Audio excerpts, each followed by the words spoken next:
Hello my dear friends, welcome to ARK logics. ఈ వీడియోలో మనం గ్రూప్ డి ఎగ్జామ్ యొక్క ప్రీవియస్ పేపర్ చూద్దామండి. దాంట్లో క్వాంట్కి సంబంధించి first question, a man can do a work in 20 days, women in 15 days.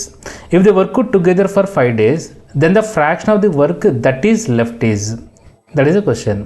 Meaning of the question is, a man వచ్చి enroll చేస్తాడు చెప్పండి. మ్యాన్ వచ్చి 20 daysలో చేస్తాడంట. మ్యాన్ 20 daysలో కంప్లీట్ చేస్తాడంట. ఉమెన్ వచ్చేసరికి ఎన్ని డేస్లో చేస్తాడంట? ఉమెన్ వచ్చేసరికి మనకి 15 daysలో కంప్లీట్ చేస్తుందంట. ఉమెన్ వచ్చేసి 15 days. సో ఉమెన్ వచ్చి 15 daysలో కంప్లీట్ చేస్తారంట. ఫస్ట్ వీళ్ళిద్దరికి వర్క్ ఫైండ్ అవుట్ చేద్దాం. 20కి 15కి ఎల్సిఎం ఎంత? 60. What is the A capacity? 60/20 చేస్తే మెన్ కెపాసిటీ వస్తుంది. 60/20 ఈజ్ ఈక్వల్ ఎంత? 3. సిమిలర్ ఉమెన్ కెపాసిటీ ఎంత అంటే 60/15. What is the women capacity? 4. Clear my dear friends? ఇప్పుడు చెప్పండి, మ్యాన్ వచ్చి ఒక రోజుకి 3 parts ఆఫ్ వర్క్ చేస్తాడు, ఉమెన్ వచ్చి 4 parts ఆఫ్ వర్క్ చేస్తారు. దే వర్క్ టుగెదర్ అన్నాడు కాబట్టి టుగెదర్ అంటే ఏమొస్తుంది చెప్పండి? 3 + 4 ఈజ్ ఈక్వల్ టు ఎంత? 7 parts. Every day they can complete 7 parts of work. Should be like this. They worked for how many days? 5 days work చేస్తారు. So 5 days అంటే అప్పుడు ఏం చేస్తాం? 7 5s ఎంత? 35. అంటే వాళ్ళు వర్క్ కంప్లీట్గా 5 daysలో 35 parts చేస్తారు. సో 35 parts వర్క్ అయిపోయింది. అవుట్ ఆఫ్ ఎంత? 60. దీన్ని మనం ఫ్రాక్షన్లో మార్చుకుంటే what is the value are getting? 5 tablesతో కట్ చేస్తే 7 times and 12 times. So what is the fraction we are getting? 7/12. What is the meaning of this one? Total work 12 parts అనుకుంటే 12 partsలో 7 parts అయిపోయినాయి. సో లెఫ్ట్ ఎంత అడుగుతున్నాడు కాబట్టి లెఫ్ట్ టోటల్ 12 partsలో 7 parts అయిపోయినంటే రిమైనింగ్ వర్క్ ఎంత? 12 - 7 ఎంత? 5 out of the 12. So what is the left of the work అన్నాడు కాబట్టి what is the answer we're getting? 5/12. C option. Clear my dear friends? Yes. Next question, 12 men and 18 boys can build a wall in 48 days. 12 men and 18 boys. 12 men and 18 boys together complete the work in how many days? And 48 days. 6 men and 9 boys together, how much time taken to build the wall అని అడుగుతున్నాడు. Clear? ఇప్పుడు ఎలా చేయాలి మరి? ఇక్కడ చూడండి, కరెక్ట్గా 12ని of చేస్తే ఎంత వస్తుంది? 6. అలాగే 18 ఆఫ్ చేస్తే ఎంత? 9. అంటే ఎగ్జాక్ట్లీ ఆఫ్ చేసి ఇచ్చాడనమాట. సో ఇప్పుడు ఏం చేద్దాం? by2 చేస్తే 12ని by2 చేస్తే 6 వచ్చింది, 18/2 చేస్తే 9 వచ్చింది. Clear my dear friends? అంటే ఏంటి? కెపాసిటీ తగ్గిపోయింది. కెపాసిటీ తగ్గినప్పుడు డేస్ ఏం చేయాలి? by2 చేయకూడదు, into 2 చేయాలి. సో 48 2s ఎంత అండి? 96 days. It's very very important my dear friends. బాగా గుర్తుపెట్టుకొని ఎఫిషియన్సీ అండ్ టైం ఎలా ఉంటే చెప్పండి? Inversely proportional. This point is very very important. Clear? ఇక్కడ మనకి కెపాసిటీ తగ్గించాడు. 12 కాస్త ఏమని చెప్పని 6 అయింది, 18 కాస్త ఏమని చెప్పని 9. సో ఎప్పుడైతే కెపాసిటీ ఆఫ్ అయిందో డేస్ అనేది డబుల్ అయిపోవాలి. సో 48 2s ఎంత? 96 days. Which option is correct answer? First option. Clear? Yes. Next one, cost price of 12 articles is equal to selling price of 8 articles. Find the profit or loss percent అన్నాడు. What is the meaning of this one? మనం 12 articles కొన్న price ఎంతో? Cost price of 12 articles is equal to ఎంతండి? Selling price of 8 articles అన్నాడు. Clear? అంటే meaning ఏం చెప్పండి? మనం 12 articlesకి ఎంతైతే అమౌంట్ పెట్టామో అది మనం 8 articles తిరిగి ఇచ్చేసినాయి అంట. అలాగే మనకు ప్రాఫిట్ ఆర్ లాస్ అని అడుగుతున్నాడు. డెఫినెట్గా ప్రాఫిటే కదా. 12 articlesకి మనం ఎంతైతే అమౌంట్ పెట్టామో ఆ అమౌంట్ మనకి 8 articles ఇచ్చింది. అంటే ఇంకా మన దగ్గర ఎన్ని ఆర్టికల్స్ లెఫ్ట్ ఉన్నాయి చెప్పండి? 4 articles. ఆ 4 articles మనం అమ్మితే డెఫినెట్గా ప్రాఫిట్ వస్తుంది. Clear of you? Yes. So డెఫినెట్గా ప్రాఫిట్ వస్తుంది. మరి ఇప్పుడు ఏం చేయాలంటే ఆర్టికల్స్ ఇచ్చినప్పుడు డిఫరెన్స్ తీసుకోవాలి. 12 articlesకి 8 articles డిఫరెన్స్ ఎంత? 4 articles. ఎప్పుడైతే మనకు ఆర్టికల్స్ ఇచ్చాడో ప్రాఫిట్ అయినా లాస్ అయినా సెల్లింగ్ ప్రైస్తో కంపేర్ చేయాలి. ప్రాఫిట్ అయినా లాస్ అయినా సెల్లింగ్ ప్రైస్తో కంపేర్ చేయాలి. సో ఇక్కడ ఎన్ని అవుట్పుట్స్ ఎన్ని చెప్పండి? అంటే ఎన్ని అమ్మేస్ అని చెప్పండి? 8 articles కాబట్టి 4/8 articles వేసుకోవాలి. A for article. Clear? So what is the fraction we are getting చెప్పండి? 4/8. 4/8 అంటే ఏం చెప్పండి? 1/2. 1/2 అంటే ఎంతమ్మా? 50% profit we're getting. Clear my dear friends? బాగా గుర్తుపెట్టుకోండి, cost price of 12 articles is equal to selling price of 8 articles అన్నప్పుడు ప్రాఫిట్ డెఫినెట్గా వస్తుంది. ఎందుకంటే ఇక్కడ కాస్ట్ ప్రైస్ ఆఫ్ ఆర్టికల్స్ ఎక్కువ, సెల్లింగ్ ప్రైస్ ఆఫ్ ఆర్టికల్స్ తక్కువ. ఇలా కాస్ట్ ప్రైస్ ఆఫ్ ఆర్టికల్స్ ఎక్కువ ఉండి సెల్లింగ్ ప్రైస్ ఆఫ్ ఆర్టికల్స్ తక్కువ ఉన్నప్పుడు డెఫినెట్గా ప్రాఫిట్ వస్తుంది. ఆ ప్రాఫిట్ని మనం ఎప్పుడు కూడా ఆర్టికల్స్ ఇచ్చినప్పుడు సెల్లింగ్ ప్రైస్ తోనే కంపేర్ చేయాలి. క్లియర్? సో 4/8 అంటే ఎంత? 1/2. 1/2 అంటే ఎంత? 50% profit. Which option is correct answer? Second option. Clear? Sorry, third option is the correct answer. Clear my dear friends? Yes. Next one, what number is 25% of 640 అంటున్నాడు. అంటే 640లో 25% value కావాలి. Clear? Yeah. మనం ఏం చేస్తామంటే 25% అనగా ఏం చేస్తాం చెప్పండి, 1/4 రాసుకుంటాం. Fraction we know that 1/4 into 640 చేస్తాం. Clear all of you? Yeah. చెప్పండి ఎన్నిసార్లు పోతుంది చెప్పండి, 15 4s 60, 16 4s 64 కాబట్టి what is answer we're getting 160. Clear? Yeah. ఇక్కడ నుంచి 25% ఎప్పుడు వచ్చినా కూడా 25% వచ్చినప్పుడు 1/4 చేయకుండా ఇచ్చిన దాన్ని ఆఫ్ చేయండి. అంటే ఎలా అంటే 640ని ఆఫ్ చేయండి. ఫస్ట్ 640ని ఆఫ్ చేస్తే ఎంత వస్తుంది చెప్పండి, 320. ఇది ఎంత అంటే 50% వాల్యూ. మళ్ళీ దీన్ని ఆఫ్ చేయండి. దీన్ని ఆఫ్ చేస్తే ఎంత వస్తుంది చెప్పండి, 160. It is the 25% value. Clear? Yes. So ఎప్పుడైనా సరే 25% కనబడిందంటే ఎంత పెద్ద ఫ్రాక్షన్ అయినా సరే, ఎంత పెద్ద వాల్యూ అయినా సరే దాన్ని ఆఫ్ చేయండి. Clear my dear friends? Yeah. 640 of చేస్తే ఎంత వస్తుంది, 320. 320 ఆఫ్ చేస్తే ఎంత అని 160. So which option is correct answer? Third option is the correct answer. Clear? Yes. Next question, what is the sum of the first 10 perfect cubes అన్నాడు. What is the sum of the first 10 perfect cubes? ఇక్కడ word first అనేది చాలా important. Clear? ఎప్పుడైతే first 10 perfect cubes అన్నాడో we have a one formula, sum of first 10 perfect cubes, లేదంటే sum of first n perfect cubes is equal ఏంటి formula, n into n plus 1/2 whole square. This is very important. n into n plus 1/2 whole square. Some of the first 10 perfect cubes, what is the formula, n into n plus 1/2 whole square. ఇక్కడ n value is given that 10. Simply substitute in this formula 10 into 10 plus 1 ఎంతండి, 11/2 whole square. Clear? Yeah. ఇప్పుడు 2 table cut చేస్తాం అనుకోండి, ఎన్నిసార్లు పోతుంది చెప్పండి, 5 times. 5 11 ఎంత, 55 whole square. So ఇప్పుడు 55 whole square వచ్చింది. Clear? Yeah. What is the answer అన్నప్పుడు చూడండి, ఇలా ఎండ్ విత్ 5 ఉన్నప్పుడు ఎలా కనుక్కోవాలంటే 5 స్క్వేర్ చేస్తాం. 5 స్క్వేర్ ఎంతమ్మా, 25.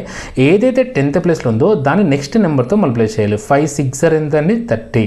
So what is answer we're getting 3025. Clear my dear friends? Yeah. So which option is correct answer? First option is correct answer, 3025. Clear? Yeah. For example 45 whole square ఎంత అడిగారు అనుకుందాం. 45 whole square ఎంత అంటే ఏం చేస్తామంటే ఈ 5 ఉంది కదా, 5ని స్క్వేర్ చేద్దాం. 5 స్క్వేర్ ఎంత, 25. ఈ 4ని నెక్స్ట్ నెంబర్తో మల్టిప్లై చేయాలి. నెక్స్ట్ నెంబర్ ఎంత చెప్పండి, 5. 4 5 ఎంత, 20 25. క్లియర్? యా.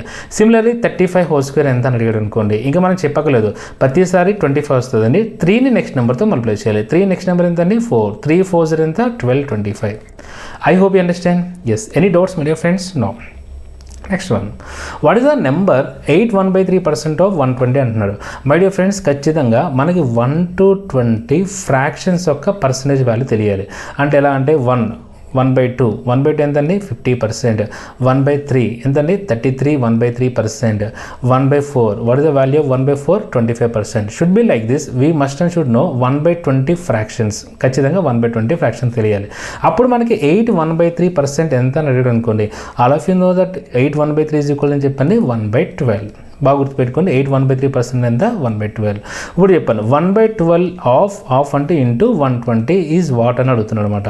సో 12 అనేది 120 ఎన్నిసార్లు పోతుంది చెప్పండి, 10 times పోతుంది. 12 టేబుల్లో 120 అనేది 10 times పోతుంది. So what is answer we're getting చెప్పండి, 10. So which option is correct answer? Second option is the correct answer. I hope you understand this one. Yes. Next one, what is the difference between the greatest 5-digit number and the smallest 5-digit number అన్నాడు. Sir బాగా గుర్తుపెట్టుకోండి, 5-digit number అనగానే smallest number అంటే ఖచ్చితంగా 1 అదే compulsory ఉంటుందండి. This is followed by 4 zeros ఉండాలి. Clear? ఇప్పుడు చూడండి 1 2 3 4 5 డిజిట్స్ వచ్చేసినాయి కదా. 1 తర్వాత ఖచ్చితంగా 5 డిజిట్స్ అంటే 4 zeros ఉంటాయి. అదే 6 digits అంటే 1 తర్వాత 5 zeros ఉంటాయి. Clear of you? అంటే ఏమర్థమైంది, స్మాలెస్ట్ 5-digit నెంబర్ అంటే 10,000. క్లియర్? ఇంకా లార్జెస్ట్ నెంబర్ ఏదడిగినా, గ్రేటెస్ట్ నెంబర్ ఏదడిగినా 5 digit అయినా 6 digit అయినా 6 digit అయినా 3 digit అయినా 4 digit అయినా ఎన్ని డిజిట్స్ అడుగుతున్నా అన్ని 9s రాసుకోవాలి. అప్పుడు ఏమొస్తుంది చెప్పండి, 99999 అంటే 99,999 is the greatest number. Clear my dear friends? ఒకవేళ అదే లార్జెస్ట్ 4-digit నెంబర్ అని అనుకోండి, 4 digits కాబట్టి 4 9s రాసుకోవాలి. 9999 అంటే ఏమొస్తుంది చెప్పండి, 9,999. Clear of you? ఇప్పుడు మనకి ఏమంటున్నాడు, డిఫరెన్స్ అంటాడు కాబట్టి మనం లార్జెస్ట్ నెంబర్ నుంచి స్మాలెస్ట్ నెంబర్ తీయాలి. అంటే 99,999 నుంచి 10,000 రూపీస్ సబ్ట్రాక్ట్ చేయాలి. 10,000 సబ్ట్రాక్ట్ చేయాలి. Clear my dear friends? That is a difference. Difference అంటే ఏంటి చెప్పండి, highest number minus lowest number. ఇప్పుడు చెప్పండి 99,999 నుంచి 10,000 తీసామన్నాడు. అప్పుడు ఏమొస్తుంది చెప్పండి, 89,999. Clear? Yeah. So which option is correct answer? Second option is correct answer. Clear all my dear friends? Yes. Next one. The 5-digit number 7500A8 is divisible by 4. How many values of A are possible అని అడుగుతున్నాడు. Clear? Yeah. What is the divisible rule of 5? 4. Divisible rule by 4. Divisible by 4. Okay. What is the divisible rule of 4? అంటే 4 యొక్క divisible rule ఏం చెప్పండి, ఒక నెంబర్లో last 2 digits కనుక 4తో divisible అయితే that number also divisible by 4. Once again మనకి ఏదైతే నెంబర్ ఇస్తాడో నెంబర్లో లాస్ట్ 2 డిజిట్స్ కనుక 4తో డివిజిబుల్ అయితే that number also divisible by 8. So ఇక్కడ మనకి ఇచ్చిన నెంబర్లో 7500A8లో మనం ఈ నెంబర్ తీసుకోవాల్సిన అవసరం లేదు. లాస్ట్ 2 డిజిట్స్ అంటే ఏమొచ్చింది చెప్పండి, A అండ్ 8 వచ్చింది. ఓకేనా? ఇప్పుడు మనం ఏ వాల్యూ సబ్స్టిట్యూట్ చేసుకుంటూ వెళ్ళిపోవాలి, అప్పుడు మనం ఖచ్చితంగా 4తో పోవాలి. క్లియర్? డిజిట్స్ పెట్టమన్నాడు కాబట్టి 0 to 9 ఏదైనా పెట్టుకోవచ్చు. క్లియర్? 0 పెడదాం. 0 8 పెడితే ఇది మనకి 4 టేబుల్లో పోతుందా? ఆబ్వియస్లీ పోతుంది 2 times. 1 పెట్టాం అనుకోండి, 1 8 అయితే మరి 4 టేబుల్ వస్తుందా? 4 4 16, 5 4 28 కాబట్టి రావట్లేదు. అందుకు మనం ఈవెన్ నెంబర్స్ పెట్టుకోవాలన్నమాట. 28 పెట్టాం అనుకోండి, 0 తర్వాత వచ్చి ఈవెన్ నెంబర్ 2 కదా. 28 ఖచ్చితంగా పోతుంది. 7 4 28. 3 రాదు, మళ్ళీ 4తో పెట్టుకోవాలి. 48 అంటే ఎన్నిసార్లు చెప్పండి? 12 4 48. మళ్ళీ 5తో పోదు, మళ్ళీ 6తో పెట్టుకోవాలి. 68 అంటే ఎన్నిసార్లు చెప్పండి? 17 4 68. 78 డివిజిబుల్ కాదు, అప్పుడు ఏమొస్తుంది మళ్ళీ మనకి 88 వస్తుంది. 88 అంటే మరి ఎన్నిసార్లు పోతుంది చెప్పండి? 22 times పోతుంది. Clear my dear friends? How many digits is possible చెప్పండి. How many numbers divisible by 4 అంటే how many values of a possible అని అడుగుతున్నాడు కదా. ఇప్పుడు చెప్పండి ఏ వాల్యూస్ ఎన్ని వస్తుంది చెప్పండి. 0 పాసిబుల్ అవుతుంది, 2 పాసిబుల్ అవుతుంది, 4 పాసిబుల్ అవుతుంది, 6 పాసిబుల్ అవుతుంది అండ్ 8 కూడా పాసిబుల్ అవుతుంది. So how many values we're getting చెప్పండి? 1 2 3 4 5. Total 5 values are possible. Clear all of you? So what is the correct answer చెప్పండి? C option 5. Clear? Once again what is the divisible rule of 4 చెప్పండి.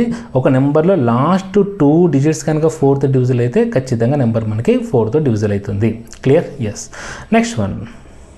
What is the LCM of 25 30 35 40 అని అడుగుతున్నాడు. మనం traditional చేస్తాం, అలా చేయకూడదు. 25 రాసుకుందాం, 30 రాసుకుందాం, 35 రాసుకుందాం, 40 రాసుకుందాం. ఈ నెంబర్స్లో అన్నిట్లోని ఖచ్చితంగా పోయే నెంబర్, లేదంటే అట్లీస్ట్ 2 నెంబర్స్లోనే పోయే నెంబర్ తీసుకోవాలన్నమాట. ఓకేనా? ఇక్కడ చూద్దాం. 25 30 35 40 అన్నిట్లోనే పోయే నెంబర్ అని చెప్పని 5. సో 5 రాసుకుని 5తో కట్ చేసామంటే ఇక్కడ ఎంత వస్తుంది చెప్పండి? 5 times. ఇక్కడ చెప్పండి 6 times. ఇక్కడ చెప్పండి 7 times. ఇక్కడ 8 times. సో అలా మనకి 5 టేబుల్ డివిజన్ అయింది కాబట్టి 5 కామన్ తీసి పెట్టుకున్నమాట. ఇంటూ రాసుకుని ఇప్పుడు 5 6 7 8లో అట్లీస్ట్ 2 నెంబర్లైనా ఏదో ఒక నెంబర్ డివిజన్ అవ్వాలి. క్లియర్? అప్పుడు ఇక్కడ 2 టేబుల్ చూస్తాం అనుకోండి, ఇక్కడ ఏమొస్తుంది చెప్పండి? 3 times పోతుంది, ఇక్కడ 4 times పోతుంది. అంటే ఇప్పుడు ఏం కామన్ తీసుకున్నాం చెప్పండి? 2 కామన్ తీసుకున్నాం. తర్వాత ఇంకే నెంబర్స్ అయినా డివిజన్ అవుతున్నాయా? నో. క్లియర్? ఇప్పుడు రాసుకుంటే రిమైనింగ్ నెంబర్స్ ఏమొస్తుంది చెప్పండి? 5 into 3 into 7 into 4. This is the LCM of given numbers. Clear? ఇప్పుడు చూద్దాం. సార్ 5 5 ఎంత? 25. 25 4 ఎంత? 100. మళ్ళీ చూడండి, 5 5 25. 25 4 ఎంత? 100. అది పక్క పెడితే 7 3 21. 21 2 ఎంత అండి? 21 2 42. సో 42 into 100 అని రాసుకోవచ్చు. Yes Anu?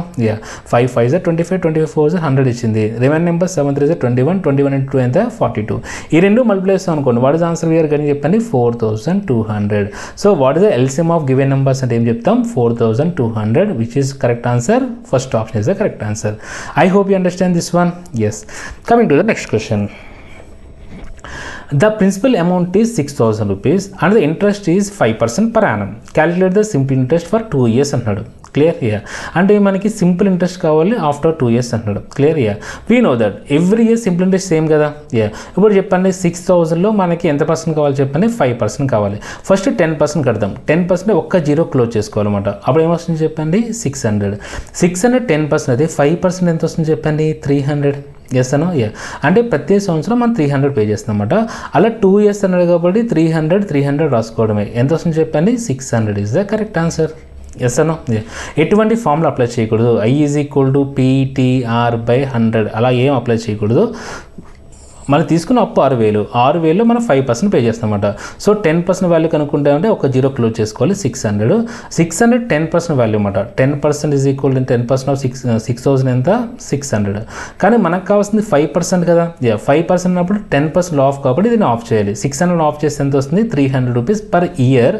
Should be like this 2 years అన్నారు కాబట్టి 2 years తీసుకున్నాం. 300 అంటే ఎంత వస్తుంది చెప్పండి 600. ఒకవేళ 3 years అన్నట్టు ఏమొస్తుంది చెప్పండి 300 first year, second year 300, third year ఎంత వస్తుంది 300. అప్పుడు టోటల్ ఎంత వస్తుంది చెప్పండి 900. Should be like this. Clear of you? Yeah. So 2 years అడుగుతున్నారు కాబట్టి what is the correct answer? 600 is the first option. Clear my dear friends? Yes. Next one complete అయిపోయినాయండి. I think so understand of you. Yeah. Thank you so much. Have a nice day. By.